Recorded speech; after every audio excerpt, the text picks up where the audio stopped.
Saturday presents, in the red corner, the undisputed, undefeated Weed Whacker Guy.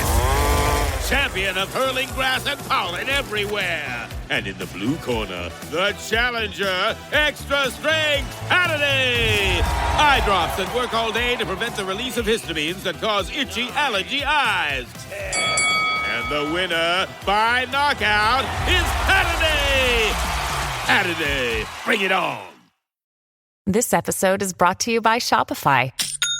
Forget the frustration of picking commerce platforms when you switch your business to Shopify, the global commerce platform that supercharges your selling wherever you sell. With Shopify, you'll harness the same intuitive features, trusted apps, and powerful analytics used by the world's leading brands. Sign up today for your $1 per month trial period at shopify.com/tech, all lowercase. That's shopify.com/tech.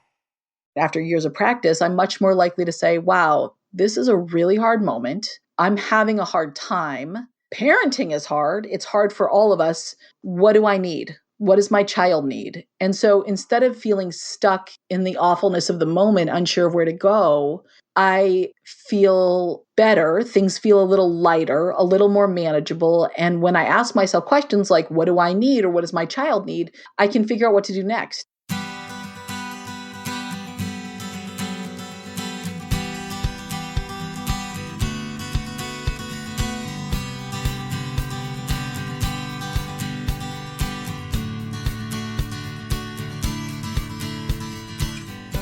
Welcome to Parent Footprint with Dr. Dan. I'm Dr. Dan. This show is about making the world a more loving, accepting, and compassionate place, one parent, one person, and one child at a time. The key to raising healthy and engaged kids is for us parents to seek the same in our own lives while striving to be the best versions of ourselves each day. No matter who you are or where you came from, with increased awareness, you can be purposeful about leaving a healthy footprint for your children, your family, and all those you care about while living your own life to the fullest. Today's show is how to stop losing it with your kids. And I am excited to welcome our guest, Carla Naumburg, Dr. Carla Naumburg, I should say, who is a writer, mother, and clinical social worker. She's the author of 3 parenting books, the best-selling How to Stop Losing Your Shit with Your Kids, a practical guide to becoming a calmer, happier parent. Who doesn't want that? Ready, Set, Breathe, practicing mindfulness with your children for fewer meltdowns and a more peaceful family. And finally, Parenting in the Present Moment, how to stay focused on what really matters. Carla's writing has appeared in the New York Times, the Washington Post, the Huffington Post, CNN, and Mindful Magazine, and many, many other places. She lives outside of Boston with her husband, daughters, and 2 totally insane cats. Carla, welcome to the show. I am so glad to be here. So, okay, let's start with your journey. I always like to start with the journey. And what led you to becoming a clinical social worker? That's a great question. It was the only thing I ever could imagine doing. And I took a psychology class my senior year in high school, and I was like, this is done. I'm hooked. I find human behavior and families and systems and relationships and emotions, all of it endlessly fascinating. In fact, it's one of the only things I'm curious about in this world. We joke in my family that I'm the one who really finds most of the world not that interesting, except people and their relationships and their behaviors and all the things. Of course. Yeah, so they just seem like a natural fit. Mm-hmm. And the social work degree, people often come to me when they're, what should I go to graduate school? What degree should I pursue? And, a place that I always, as a psychologist, even a place that I always lead people to is, a social work degree is, to me, the most diverse, vast. You can go in so many different directions, into the clinical work, into systems, into policy. It just seems like there's so much there. Absolutely. But I would love to be able to tell you that I had this super thoughtful approach to picking social work. But really what happened was immediately after college, I had an undergraduate degree in psychology. I worked at a school for children who were in the foster system, and they were having a hard time functioning in the general school system. So this was a therapeutic day school, and I was teaching, but I started to see what the counselors, the clinicians were doing. They were doing the therapy. And I said, I want to do that. Like, that's the job I want. And so I went to my boss and I said, how do I get that job? And she said, you need to go to school. And I said, okay, what kind of job? What kind of school? And she said, well, you could do a degree in psychology or in social work, but social work will only take you 2 years and it's cheaper and it's easier to get hired. And I was like, oh, shorter, cheaper, easier to get hired. I'm in. So it wasn't a particularly thoughtful process in terms of social work versus psychology, but it actually turned out to be a really good match for me. I actually had a somewhat similar experience prior to graduate school where in college I was working at a group home for kids, a therapeutic placement for boys. And, I was the child care worker and there was group therapy every day with this social worker. He was actually a social worker in training, and I wanted to be in that room. And I was like never allowed in that room because they're like, you need to have clinical training. You have to, have these expertise. And I'm like, I want to get in that room. And so I found a way to get in that room. That's okay. awesome. So did you ever think you'd be writing parenting books and being a parenting expert when you got into the field? No. So but I always thought I would be writing books. Apparently, I don't remember this, but my grandfather told me that when I was about 7 years old, I told him that all I wanted to do in life was write a book because everybody knows that if you write a book, it means you're smart. And he was like, you should totally write a book. Yeah. I think he was probably thinking of all the not very smart people who have managed to get books published, but he was very supportive. And so I picked my major in undergraduate, partially because it was what I was interested in, but partially because I knew it required a dissertation and I actually really like writing. And I picked one of the reasons I picked the social work program I went to was because it was one of the few master's programs in social work that required a dissertation. So I wrote that. And my favorite part of my doctoral degree was writing my dissertation. So I love writing. I love writing long things. And so I always knew I wanted to write books. And when I became a parent, my world was flipped upside down so dramatically that, writing is a way I solve problems. It's a way I explore myself. It's a way I figure out what's going on and how to function and what to do next. And so it sort of became natural that I started writing about parenting. I still struggle with the term parenting expert, and we can talk about that, but I do love working through and solving problems and exploring my life and parenting through writing. Let's first just address that the best part of graduate school was writing your dissertation. So for everyone listening, for those of you who have written a dissertation, I'm interested in how many of you also found that to be the best part. And for those of you who haven't gone through the process, this is something that I think distinguishes you, Carla, because a lot of people do not love that process. So I loved it because I got to pick my topic, which actually had nothing to do with parenting. It was about email communication between clients and therapists back before that was a thing that really happened all the time. And it was a good time. So I had 2 kids under the age of 2 when I was working on my dissertation. Perfect. And that was a nightmare. I wasn't working, but I was working on my dissertation. And I felt, and this is an interesting topic that's a little off topic, but I felt guilty for the fact that we were paying for part-time daycare and I wasn't working. I was working on my dissertation. And so I set this goal that I needed to finish it from start to end in 1 year, all of it and I got it done. And I was really motivated by the fact that we're paying for this expensive daycare and it's a financial stressor and I need to get back into the workforce. And I think that says a lot about working and what we value and what we don't and all the things that we could get into. But I loved it. And I actually worked my butt off because I really wanted to get it done. Yeah, that is impressive. And obviously a supportive academic environment, which helped you achieve that goal. It was I had a supportive spouse, which was a big, big deal to all the single parents out there.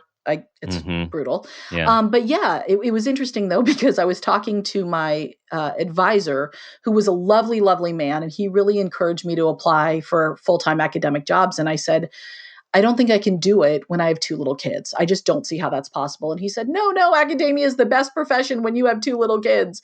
And I said, I knew he was straight, heterosexual. So I said, you have your wife at home. Was she working? And he said, no. And I said, right. So I'm that wife, except I will be working. Yeah. He was a very sweet man, but he didn't see. Yeah. So I didn't end up going into academia full time, which was the right call for me.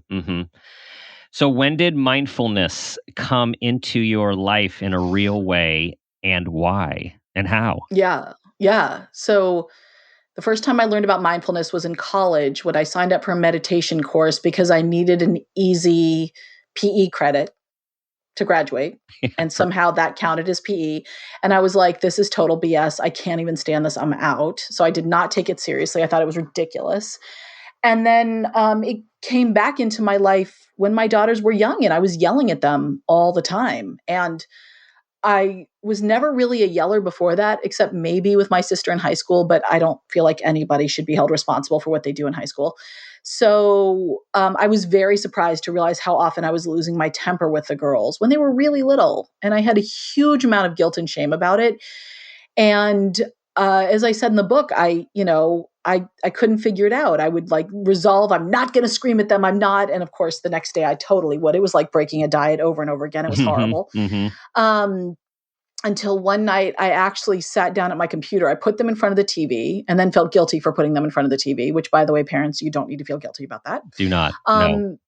And I think I had just finished my PhD. So I literally had a doctorate in like family dynamics, complex feelings, and difficult emotions. I could not figure this out. I sat down, I pulled up Google, and I think I literally typed in, how do I stop yelling at my kids?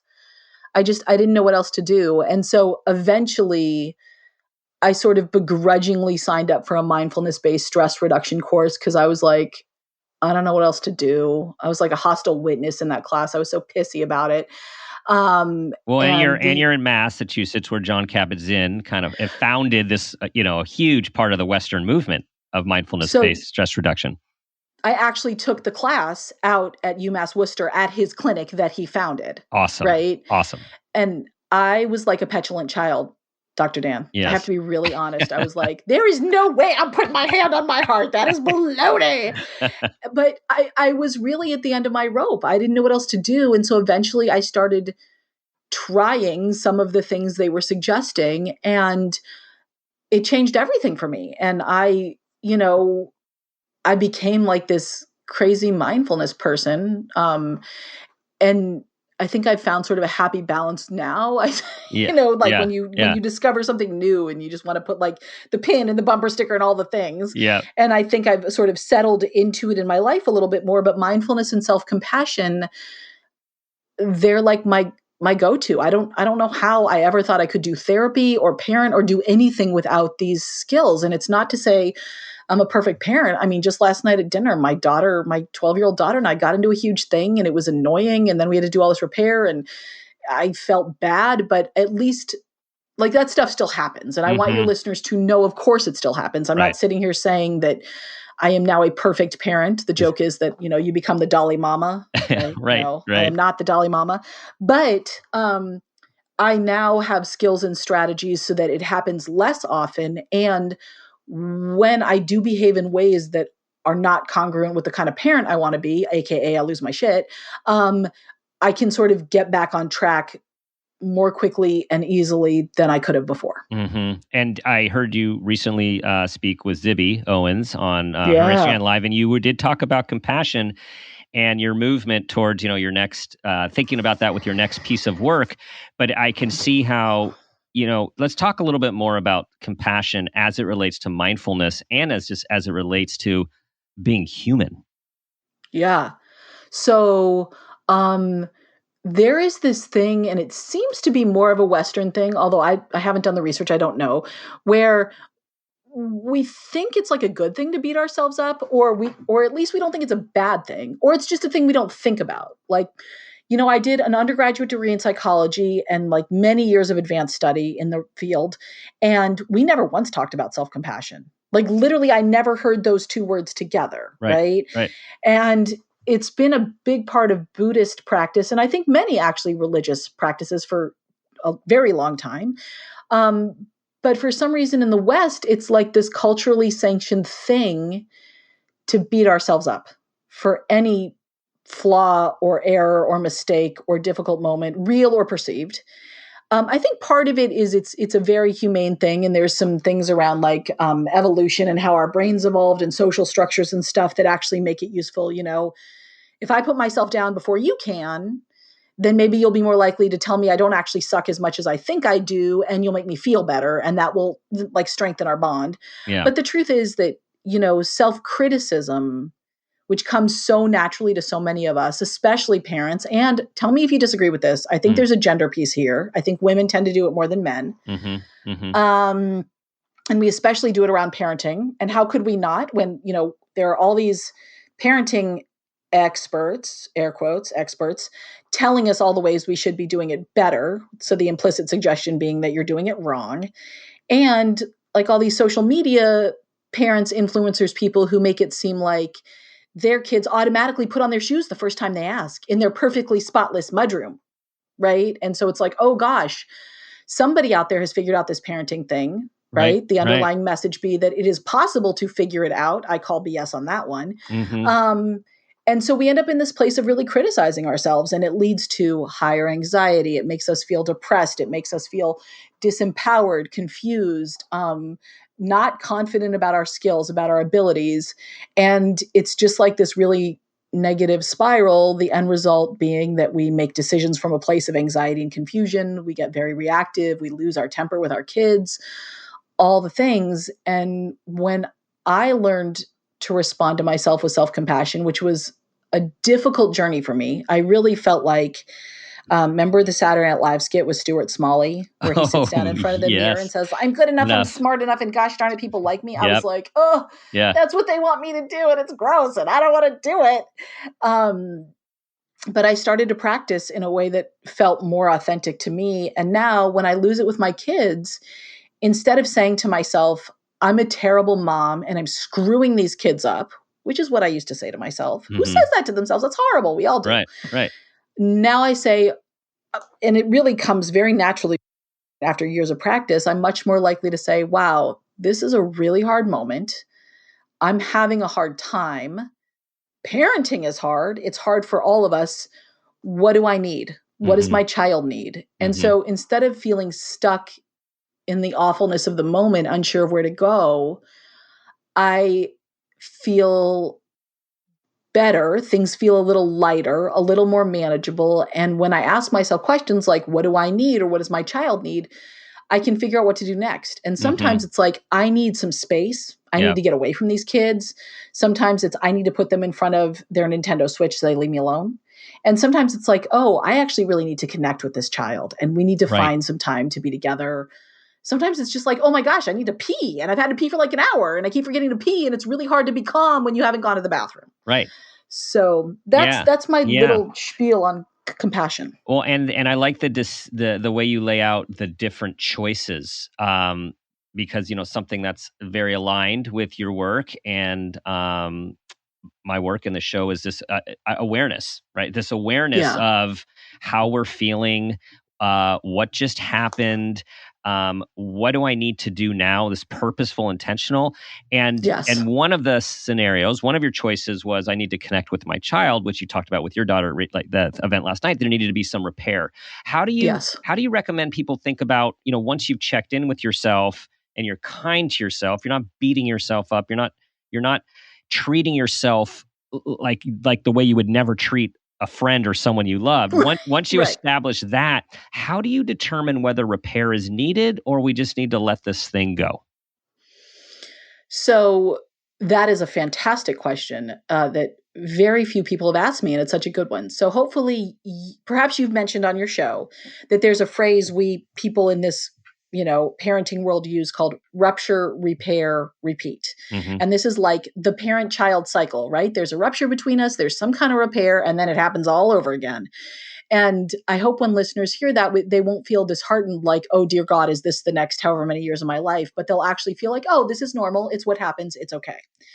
So the question, is there repair that's needed or not? I would recommend to parents that you take a moment to notice, how are you feeling?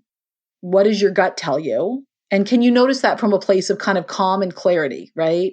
If you're still really triggered and worked up about whatever happened, then try to go back and give yourself a little time and see what you can do about calming yourself down so you can see things a little more clearly. And then try to notice what's going on with your kid. So I'll just use the example from last night. My my daughter and I got into it at the dinner table. My husband went up to talk to her. He's often better at calming her down than I am. And afterwards, I checked in with him and he was like, well, maybe you should talk to her. And so she came down. We watched a TV show. She didn't talk to me. She was very pleasant to me. Hi, mommy. What's the show? Blah, blah, blah. And I think she would have been happy to brush it under the rug, honestly. Yeah. But I decided that I had the emotional reserves and the desire to talk to her about it. And so if I had been completely drained, honestly, I probably would have let it go. Because if I went up there and tried to talk to her when I had nothing left to give, we probably would have ended up snapping at each other again, which would have been the opposite of what we were trying to achieve. But I had sort of enough gas left in the tank at the end of the day. And I said to her, would you like to talk about what happened? And she said yes. Nice. If she had said no, I would have followed her lead and said, okay, I just want you to know I love you. We can always talk about it tomorrow or whenever, or we don't have to. Because I don't think every single moment has to be like dissected and addressed and whatever. But she said she wanted to talk about it. And so we did. And that went well. Doesn't always, but it did. So I would encourage parents to sort of check in with themselves when they're in a calm place, follow their gut, and then check in with the kid, both by just sort of observing them, not in a creepy way, don't stare at your child, but like notice how do they seem to be doing. And if you feel like you have the energy within you to ask them, would you like to talk about this? Now, if it feels not optional to you as a parent to talk about it, if something has gone down that absolutely needs to be addressed, then you can say to them, we need to talk about it. And if your kid is older, I mean, obviously this is older kids, right? With younger kids, it's really about going and being near them and attuning to how they're doing. And is this a child who does well with snuggles? Is this a child who will reconnect through play or through reading a book? Just sit and be present with the kid and they will let you know what they need. I love the question. Well, I love the question. Yeah. So it's so respectful. And I agree with you. There are some things we have to talk about. And Right. I think as I've gotten older as a parent, it's how can we keep the mandatory things, the rules, like all the rigid stuff, how do we keep it to a minimum? Like we only use it in case like we absolutely have to do this. And the rest of the time, give our kids choice and respect and, treat them as equal human beings who have their own thoughts and feelings about what happened as well. And I think what we find is our kids respond more when we think about all of these things. Yeah. And my 12-year-old, my older daughter, is especially in a place where she wants that. She wants that autonomy, and she generally is responsible enough to have it. And so I know that she is very aware that she doesn't like it when we tell her what to do. I don't like it either. I don't blame her. And there are obviously some situations where we still do, where it's not a choice. Like, no, you can't go to that play date or that party or whatever it is because it's for X, Y, and Z reasons. Like we still absolutely set limits with her. But whenever possible, giving her the autonomy really, it makes a big difference for her and for our relationship.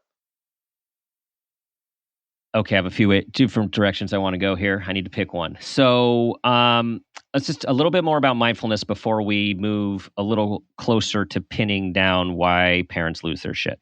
So you talked about the challenge of getting into mindfulness. I share that. I have a regular practice now, but I think I put it off for 10 years because I, quote, didn't have enough time to do it right, being the recovering perfectionist that I am. Is so it was like, oh no, I have to have an hour each day and I have to study this and I have to. And so there's so many ways to do mindfulness. And this leads me to the question, like getting your kid, you talk about practicing mindfulness with your kids. So it's like, oh gosh, first I have to do it and then I have to get my kid to do it and they don't want to do it and they don't have a long attention span. So what's the secret sauce? How do you recommend people approach this? Yeah. So look, for parents, first of all, I would like to say who are concerned about getting into it with their kids, like, don't worry about that. Just let it go. You worry about yourself first. That's a phrase in our family. You worry about yourself. It's from like some little YouTube video.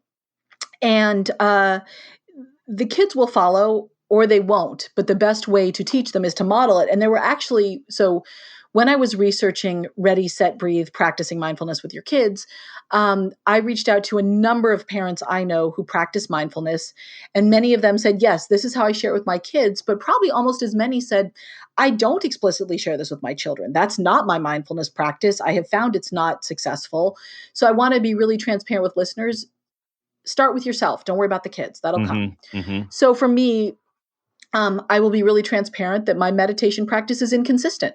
I don't do it every day. I do it most days. It's usually about 15, 20 minutes. And often it's out when I'm walking. I try to go for walks. Even before we all got stuck in our houses during the pandemic, I would frequently go for walks.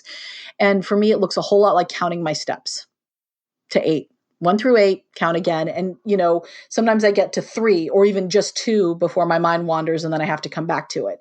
But I find that walking meditation for me, there's something about that body movement that really helps me get into it and stay focused. It also happens in very small moments for me. And the times I really try to focus are transitions. And we always talk about transitions being hard for children. Well, guess what? They're hard for everyone, adults too. Yeah. And when we are getting into or out of the car, and we are fortunate enough that my daughters have actually been going to school for much of this pandemic year. So we do still have those transitions.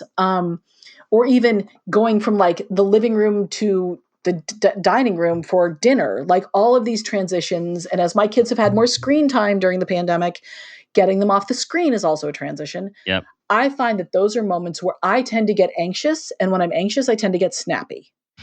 And I tend to rush us even when we don't need to be rushed. And that's annoying. It feels bad for me. It irritates my kids. So those are the times when I really try to practice my mindfulness, which for me looks like taking a few deep breaths, which I think about it as like sending a text message to my nervous system. Hey, it's okay. You don't actually need to freak out. There is not a danger here. There is not a risk. Nobody's in danger of getting hurt. Calm it down, because if there really was a risk, I wouldn't be able to take the time to take deep breaths, right? I'd be trying to fight or flee or whatever. So I take my deep breaths and then I try to say to myself, okay, what actually needs to happen here? Like, how are we doing? Sometimes I will make a list. I think going into fix-it mode can sometimes be a little reactive, and parents will do that as like almost like fight, flight, or fix it. Like you got to jump in. But for me, making a list will help me get out of my anxious brain and like, okay, now we just need to go through the list of what needs to get done. So I find that transitions are a big point where I try to come back to the present moment and really focus on what needs to happen. And so for me, it's getting outdoors is a huge mindfulness practice for me. Walking meditation, which is not the super slow monk-like walking that you sometimes do on retreat. I'm literally just counting my steps. And then also in transitions, trying to like do one thing at a time and stay very focused on the moment.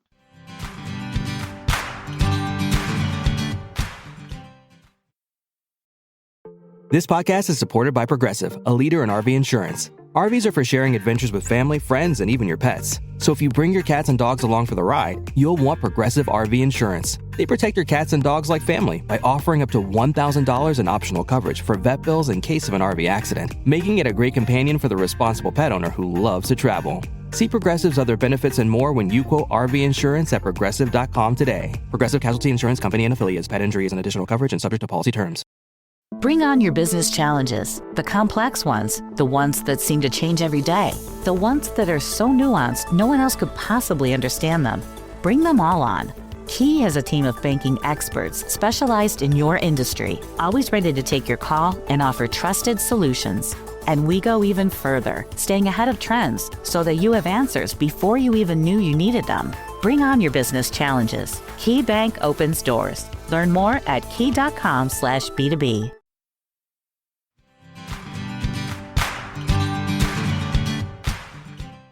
As you are describing for everyone, there are so many different ways of being mindful. Like we want to demystify this whole Buddhist monk idea of that to be enlightened is how one's mindful, and it's in this everyday.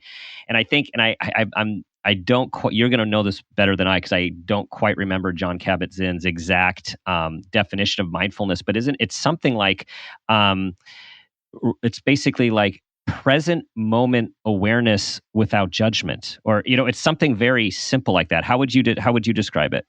Yeah, so that's basically what it is. And I add a little tweak. So I talk about choosing to pay attention to the present moment with kindness and curiosity so we can choose our next steps. Because for me, I'm a very pragmatic, concrete Nice. person. Yeah. And I'm like, what is the point of showing up in the present moment, especially when the present moment is freaking horrible? Why do I want to Right. show up for it? Right. And so I like starting out with choosing because it's an intentional thing. Because sometimes I happen to be in the present moment, but that's because some screen or child or somebody has kind of yanked my attention to it. And it feels like sort of a reactive attention. And I think about choosing to pay attention to the present moment. And the present moment I think of as really important because it's kind of like where the action is, right? It's the only place we can get accurate information about what's actually happening. And it's the only place we can affect change. Yeah. Yeah.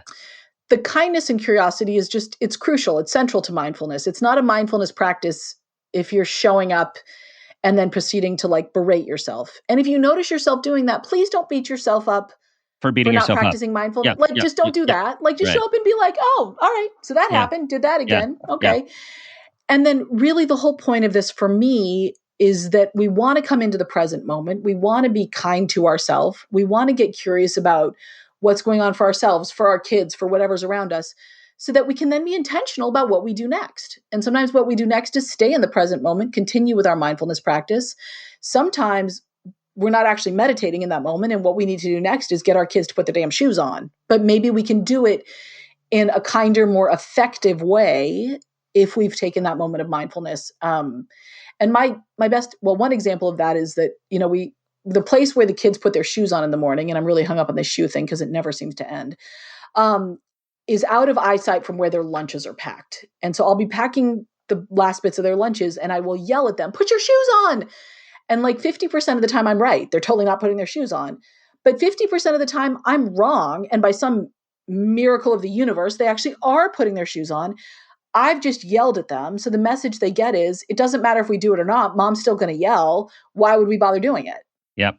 Right. Right. And when I Right. can take like one moment, come back into the present moment, literally peek my head around the corner. It's not like we live in a mansion where I'm on the west wing and they're on the east wing. I just have to peek my damn head around the corner. Yeah. And then I can get that moment of clarity. I get curious. Are they doing it? I actually see it. And then I either proceed to yell at them or not. Right. And for Right. everyone listening, so Carla that's the that's the mindful awareness, is being aware of Yes. all of these steps instead of just acting or reacting.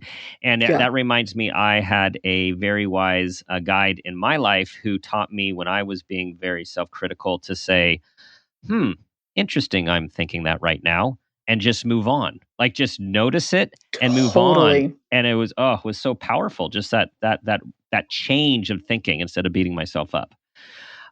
So continuing on the topic of awareness, you have a chapter that I love the title and the content, called Know Thy Shit.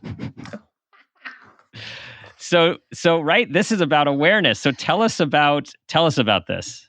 Yeah, I'm a little sweary in the book. People should know that.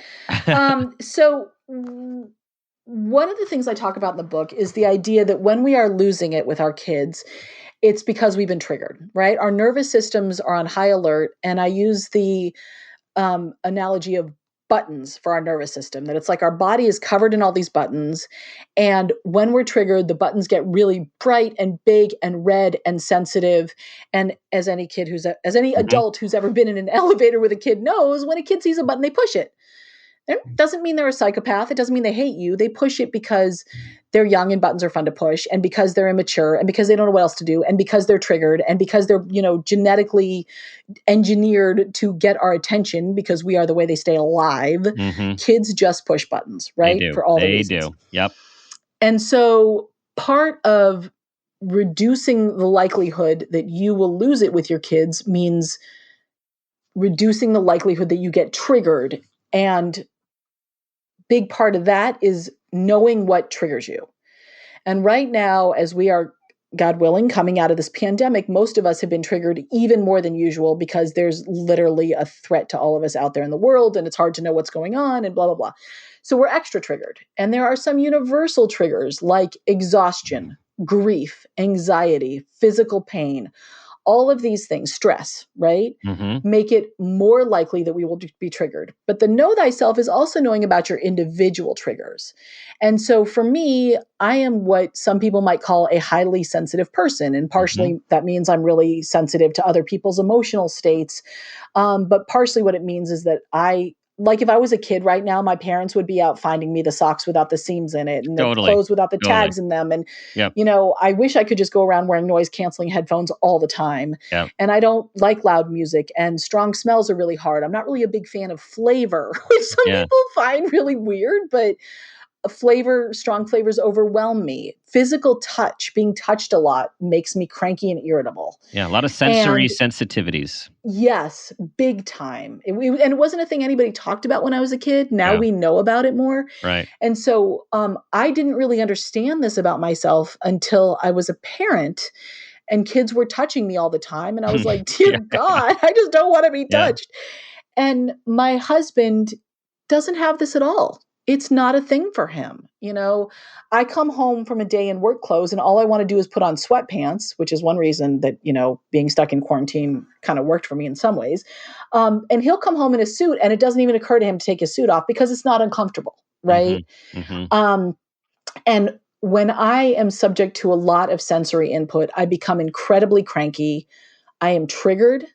My buttons get very big and bright and pushable, and I'm much more likely to lose it with my kids. And so going for walks and spending time outdoors is one of the ways I counteract the input of sensory stuff that triggers me. Getting a lot of sleep also really helps.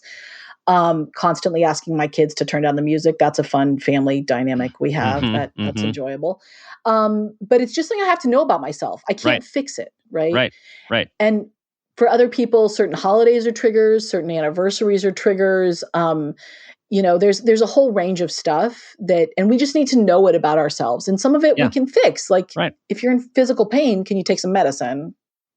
And some of it we just can't fix. And we have to learn to live with it and learn how to sort of mitigate it. Right.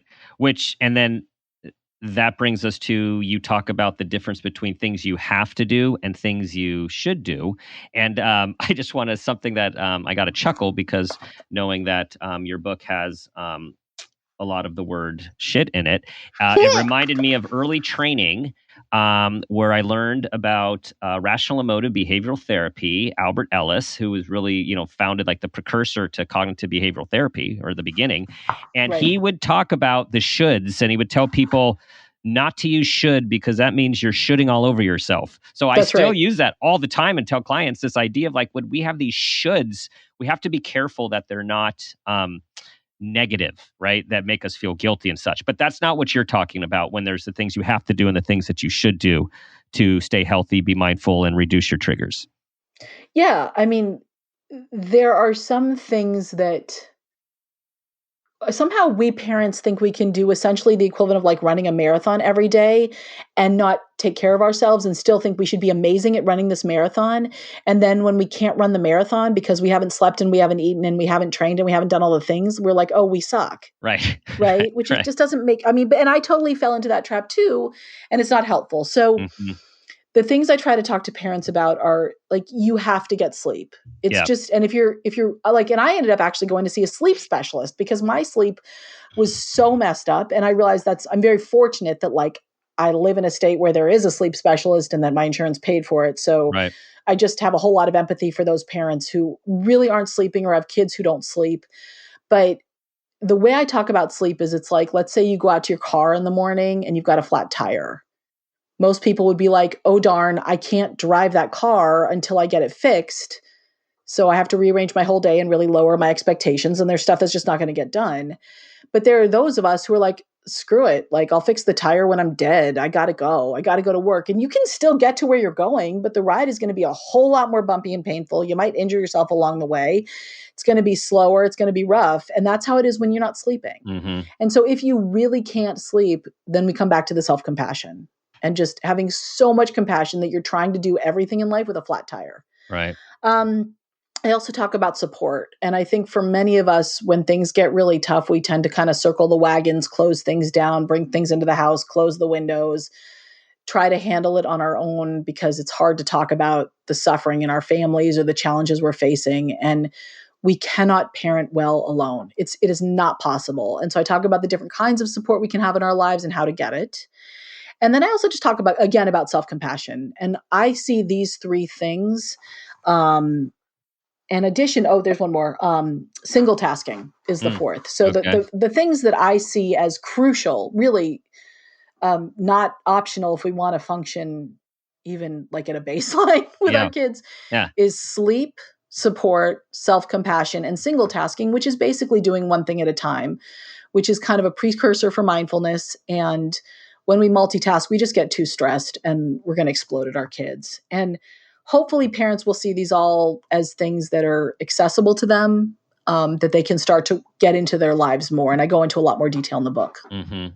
And then, and if there's also the icing on the cake, like what are the, if if we're being aspirational of all the things that you recommend for extra self-care, right? Like we're going for it to live this mindful life, be our best version of ourselves. What else would you add on if someone is able? Yeah. So the other things I talk about are really simplifying your life. And I think that when people think about simplifying, they think about decluttering the physical stuff in their house. And that can be really helpful. I find physical stuff to be like clutter is a trigger for me. My husband, he doesn't even notice, and like, yay for him and boo for me, but that's how it is. But it's also about reducing the number of choices you make on a daily basis, because we all get this thing called decision fatigue, where when we have to make too many choices, even if it's just like which plate, we have like plastic plates in different colors, and the number of fights my kids used to get into when they were little about which plate they were going to get. And I was like, oh my God, I should have just bought them all the same color. Yeah. But, reducing the number of choices in your life is really helpful. And then also decluttering your schedule. And I think this is something that many of us experienced over the pandemic, is what it feels like to just have less things to do, right? And less places you have to schlep your kids. And I hope that for those folks who had these overscheduled lives, maybe we can all find a little more balance moving forward. Mm-hmm. And then I also talk about really simplifying your life in terms of the information you take in. And I think so many of us are flooded with news and advice and updates, and especially during, the past year with everything going on in politics and culture and health and all the things, constant updates it stresses us out. It's really not helpful. So simplifying, stretching, which is my S word for just moving your body, makes a huge difference in terms of all the things that people know. And slowing down. I have found that many of us, myself included, tend to hurry even when we're not in a rush. Totally. Because transitions suck and we just want to get through them as fast as we can. And when you can slow down, it really helps lower your anxiety, your stress, and helps you be more present. Lots of good S's to aspire to. Lots of good S's to aspire to. Okay, so if we're consolidating this, summarizing this, as we lead up to our parent footprint moment question, we're talking about being self-aware. We're talking about doing our best to stay present.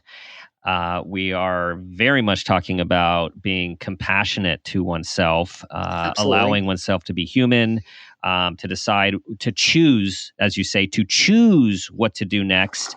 And I especially love how we think about talking to our kids and deciding, should we let this go? Should we focus on ourselves? Should we approach our child and see if we need to revisit this? And then saving those big, we have to have a conversation talks for the big things, but not making everything an issue. Absolutely. Okay. Absolutely. All right, Carla, parent footprint moment question. Here we go. Tell us about a time. Yes. Oh, okay. You're all ready? Or can I ask? Let me ask. You're like so ready. I'm so ready, but ask the question because I want to make sure I have a good answer. Okay. Let's take a moment and be mindful. Take some deep breaths. Here we go. Tell us about a time that you became aware of yourself as a person or as a parent, and that new awareness had a positive impact on yourself, your children, and those you care about. This is such a good question. Okay, so I have always been kind of nostalgic for the moment before it's even passed. And it's hard to describe, but I'm always sort of aware of how fast life is moving, and it feels very painful at times. And I always assumed that this was because I grew up in a family of divorce and a whole lot of dysfunction, and I was always missing one parent.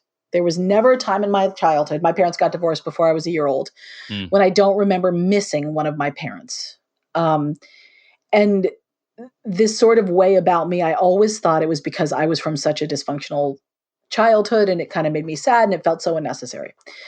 And one of the things I used to do as a kid, when I got my first disc camera, if anybody remembers those, was I would line up all my toys and take pictures of them. And I'm still constantly taking pictures because I'm afraid I'm going to miss a moment, then I'm going to forget it, and it just feels so painful. So when my daughter was about 3 years old, she got this big plastic digital camera for little kids. And we were on a vacation, and we brought some of her toys with us. And at 3 years old, this child was so fortunate, had not experienced any significant loss, or anything like that. And the first thing she did with her camera was she picked it up and she lined up all her toys and she started taking pictures of them. Wow. And I was like, what? And I had this moment. I don't know that anybody else who was there with us actually noticed what was going on. And my mind was like exploding. And all of a sudden, it was like this narrative that I've had about myself and my life and how I became who I am and the impact of my childhood. I was like, oh, maybe this is just who I am. And maybe that's okay. Mm-hmm. And this very small moment not only helped me have a huge amount of compassion for myself, that like, you know what, we're all just wired how we're wired, and it mixes in with what happens to us in ways that we can never anticipate and never fully explain. And the whole nature versus nurture, it's all of it. And it's one big, giant, beautiful mess, right? Yep. And now when I look at my daughters and I see them behave in ways that most of the time I really love, and sometimes I really don't love, and sometimes I really worry about, and I am so inclined to go to this place of, is it because of something I did wrong as a parent? Because they're now 12 and almost 11. I think to myself, there's just no way to know. They're picking up this camera and taking pictures of toys there was no divorce. There's no, like, they didn't have, this wasn't like a trauma thing. It was just a thing they thought to do. And who knows why we do what we do. Yeah. But it just brought me to this place of so much compassion and perspective, and almost this like crazy kind of release in a way of like, we can't be responsible for everything, and sometimes things just happen. So that's my moment. That's a great moment. And I also think of acceptance, right? Not only compassion, but just acceptance of it just is. Yeah. And that, I think we are parenting in an age where the implicit message to parents is, you are responsible for who your child becomes. And if your child is struggling, it's because you didn't do something right. Exactly. And it's just not true. It's not possible. It's not how the world works. And it's a really difficult, painful message for parents that I think often we don't even realize we're being told. Totally. And I'm always trying to find ways to help myself let that go and help other parents let go of that idea. Yeah, we're spot on. And I'm in terms of Buddhist practice and Buddhist thinking, it makes me think of how we just need to detach, and that doesn't mean separate, that doesn't mean isolate, but this detach from the pressure of the outcome, and also detach from feeling responsible for our kids' lives when they're on their own human journey. And it's so hard, Dr. Dan. It is so hard. So hard. Everyone, it is so hard. It is the process. Yes. Carla, thank you. Thank you. This has been such a pleasure. Thank you so much. Please tell everyone where they can find your stuff, and look for this book, which is percolating. Yes, next one. Got lots of ideas, but you can find out more about me at carlanaumburg.com. And I'm on Facebook and Instagram, and you can find those links on my website. Awesome. Thanks so much. Thank you. All right, everyone. That concludes things for today. Remember to strive to be your best while being kind and compassionate. Try to be the person you want your child to become. Remember, they're always watching, they're always absorbing, they're always listening, except for the things we want them to do in the moment. But they're there and they're taking it all in. So all we can do is be the best people we can be. If you want more of Parent Footprint with Dr. Dan, check out our bonus episodes once a month exclusively on Stitcher Premium. To listen, just go to stitcherpremium.com/Dr. Dan, click Start Free Trial, select a monthly plan, and sign up with the code Dr. Dan, and you'll get a month of free listening. And as always, I will leave you with the guiding question: what footprint do you want to leave?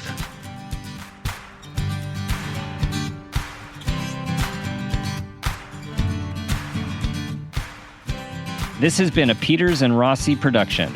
Parent Footprint with Dr. Dan is produced by Laura Rossi. Our engineer is Phil Rossi. Theme music is Strummerman, composed and performed by Pro Tunes. Artwork is by Garrett Ross. Follow us on Instagram and Facebook at Parent Footprint Podcast and on Twitter at Dr. Dan Peters. If you are an advertiser interested in advertising on our show, go to midroll.com/ads. For more information, go to exactlyrightmedia.com. Listen, subscribe, and leave us a review on Apple Podcasts, Stitcher, or wherever you get your podcasts.